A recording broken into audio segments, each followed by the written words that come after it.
reserve during exercise is impaired in patients entitled Biventricular reserve during exercise is impaired in patients with diastolic dysfunction at rest.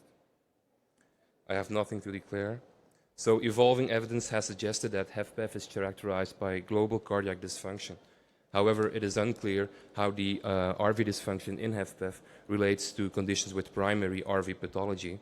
And in addition, despite the fact that deformation imaging has shown incremental prognostic importance in patients with HFpEF, and in the fact that strain rate or deformation parameters in general accord with intrinsic myocardial properties, it is at this point there have been no studies which have evaluated the role of strain rate imaging during exercise in these patients. So the aim of our study was to gain insight into disease mechanisms by evaluating biventricular deformation imaging during exercise in patients with left ventricular diastolic dysfunction and compare both with healthy controls and patients with primary RV pathology. So we included 15 healthy controls which had no obvious cardiac disease, 21 patients with precapillary pulmonary hypertension, 17 patients with left ventricular diastolic dysfunction, of which 11 were HFpEF patients defined as signs and symptoms of heart failure and increased filling pressures, and 6 patients had systemic hypertension with at least moderate concentric remodeling and an impaired LV relaxation pattern. Patients with significant valvular or ischemic heart disease or other cardiomyopathies were excluded. First, patients underwent a cardiopulmonary exercise test to determine their maximal exercise capacity, and then a semi-supine bicycle stress echocardiography was performed both at rest and during exercise, both at a low and a high exercise intensity.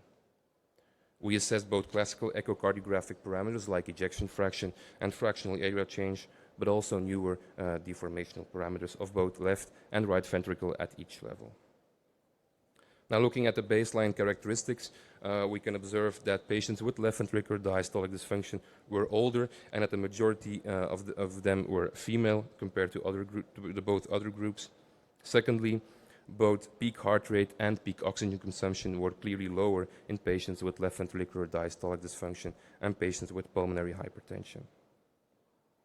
Now, looking into LV function during exercise, we can observe that in healthy controls there was a clear augmentation of LV function during exercise with increases in both ejection fraction, strain, and strain rate.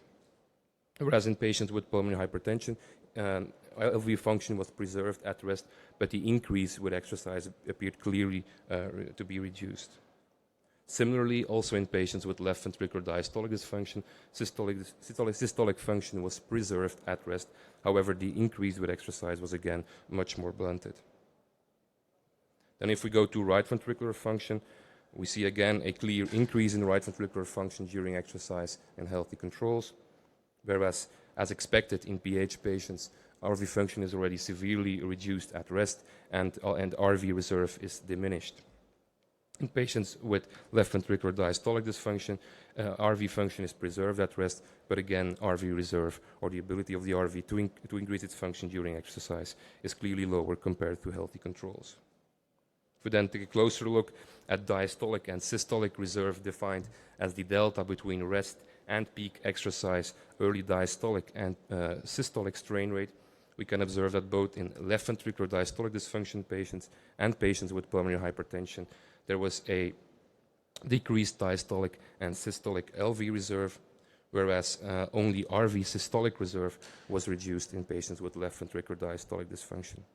Patients with pulmonary hypertension had both a reduced diastolic and systolic RV reserve.